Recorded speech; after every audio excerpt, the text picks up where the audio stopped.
अक्षय कुमार और Arshad Warsi starrer jolly LLB 3 काफी लंबे समय के बाद में थिएटर में रिलीज हो गई है। जबरदस्त क्लाइमैक्स के बावजूद भी जॉली एलएलबी 3 पिछले की दो फिल्मों की तरह ही 10 में से 10 अंक ले जाती है। चलिए पूरी मूवी देखकर पछताने के बजाय मेरा रिव्यू देख लो। साल 2013 में आ चुकी जॉली एलएलबी फ्रेंचाइजी की पहली मूवी या उसके 4 साल बाद में आ चुकी जॉली एलएलबी 2 में दोनों भी जॉलीज का मिजाज एक समान ही देखने को मिला है। दोनों भी जॉली थोड़े थोड़े अनाड़ी है, अल्लड़ है, लेकिन काम के मामले में पूरी तरह से ईमानदार है। तकरीबन 8 साल बाद सुभाष कपूर जॉली एलएलबी 3 के लिए डायरेक्टर के तौर पे आ चुके हैं। हालांकि कहानी की लय और लेंथ पुरानी फिल्मों की तरह देखने को मिली है, बस इस बार दोनों भी जॉली एक साथ में काम बिगाड़ने पे तुले हुए हैं। इस बार की कहानी बहुत ही बड़ी कैनवास पे रंग लाती है, लेकिन पुरानी फिल्मों जैसा मजा जरूर नहीं आता है। इस बार की कहानी किसान आत्महत्या और भूमि अधिग्रहण के मामलों से जुड़ी हुई है। कहानी भले ही साल 2011 के उत्तर प्रदेश की भट्टा परसोल की कहानी से प्रेरित लगती है, लेकिन जिस तरह से कहानी को प्रेजेंट किया गया है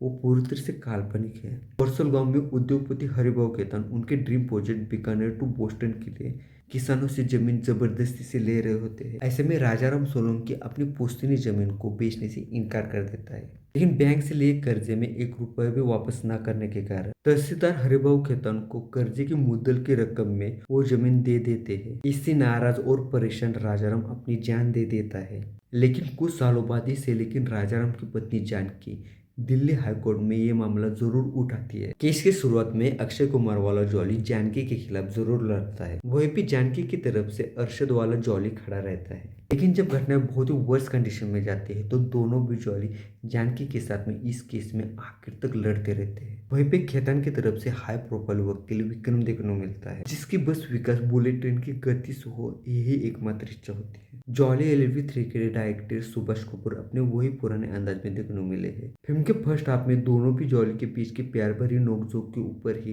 कहानी का मेन फोकस रहा है।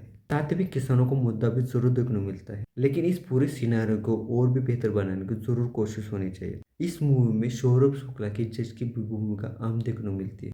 क्लाइमैक्स भी शानदार है। मंगेश धाकड़े का बैकग्राउंड स्कोर कहानी के हिसाब से ही देखने को मिलता है। फिल्म के सिनेमेटोग्राफर ने दिल्ली से लेकर राजस्थान तक अदालती माहौल को बहुत बारीकी से उतारा है। स्क्रीन प्रेजेंस के मामले में अगर देखा जाए तो अरशद वारसी के मुकाबले अक्षय कुमार को बहुत ही तगड़े वाले सीन और जबरदस्त वन लाइनर देखने को मिले हैं। वैसे भी दोनों के बीच में केमिस्ट्री जबरदस्त रंग लाती है, लेकिन वो फर्स्ट हाफ के बाद में ही। अभिनेत्री सीमा विश्वास के हिस्से में मूवी में ज्यादातर संवाद देखने को नहीं मिलते हैं, लेकिन उनकी खामोशी बहुत कुछ बोल जाती है। उनकी आंखों में जो दर्द है वो सच में सच्चाई की ताकत को दिखाता है। खलनायक की भूमिका में गजराज राव की भूमिका को और भी जबरदस्त बनाना चाहिए था। राम कपूर जिस तरह से अपनी भूमिकाओं को सहजता से निभाते हैं उससे कहीं कम हुमा कुरैशी और अमृता राव को स्क्रीन टाइम मिलता है, फिर भी उनकी भूमिकाएं ध्यान देने लायक बनती है। अक्षय और अरशद के अलावा भी इस मूवी में और एक खास आदमी है जिसका अभिनय इस मूवी का मुख्य आकर्षण था। सौरभ शुक्ला अपनी लाजवाब टाइमिंग और साधारण से साधारण संवाद को हंसी मजाक में बदल देने वाली कला के साथ में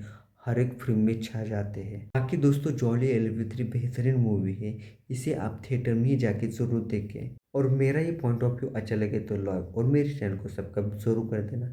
मिलते हैं अगले वीडियो में और एक नई रिव्यू के साथ में, तब तक के लिए नमस्कार।